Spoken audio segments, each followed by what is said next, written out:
Welcome! In front of me is an OPPO A77 and today I'll show you how you can enable and also set up your portable hotspot.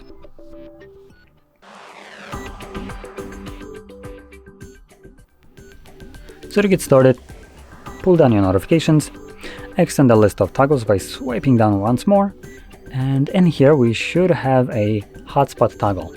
For me it's the last one right over here, personal hotspot.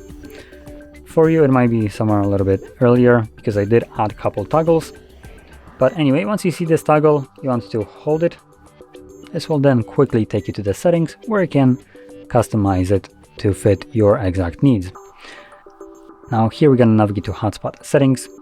Now I recommend starting off with password, just because this will be randomly generated, and as you can see it's just a mess of letters and numbers.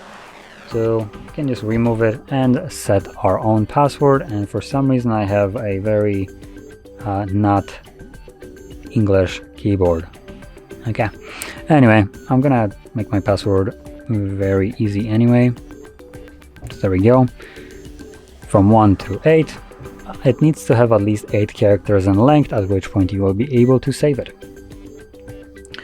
We have also a couple additional settings like the hotspot name. This by default will be always the name of the device, but you can change this if you want to. And below that we have an AP band and 2 choices, either 2.4 or 5 GHz.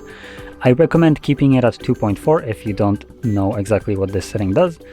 Keeping it at 2.4 will ensure that your hotspot works every time you need it with virtually any device that has any kind of Wi-Fi connectivity. If you change it to 5 GHz, this will no longer be the case, and older devices will not be able to see this hotspot at all. So that's why I recommend keeping it at 2.4. Now, if you know that the device that you will be connecting to this hotspot with supports 5 GHz, then by all means just change it. It will be a little bit faster, but in other cases 2.4 will probably be better for most of the people that are watching this. Anyway, from here, make sure you tap on the check bar right here to save the settings, and we can now enable our hotspot either by tapping right over here or by pulling down our notifications, finding the toggle, and this time around just simply pressing on it, and this will enable it. And you can see it automatically becomes enabled here as well. So now you can connect to it. And once you're done with your hotspot, you can turn it off by finding the toggle once again and just tapping on it once again. Now, with this being said, if you found this very helpful, don't forget to hit like, subscribe, and thanks for watching.